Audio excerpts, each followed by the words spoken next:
Seorang pria ditemukan meninggal berlumuran darah di sebuah warung perempatan Jalan Kota Jambi, Sabtu, tanggal 28 Agustus tahun 2021 pagi.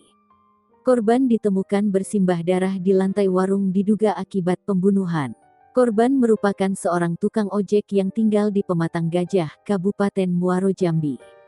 Diduga korban dibunuh rekannya sesama tukang ojek pangkalan. Seorang laki-laki tewas dengan kondisi berlumuran darah di lantai warung milik warga.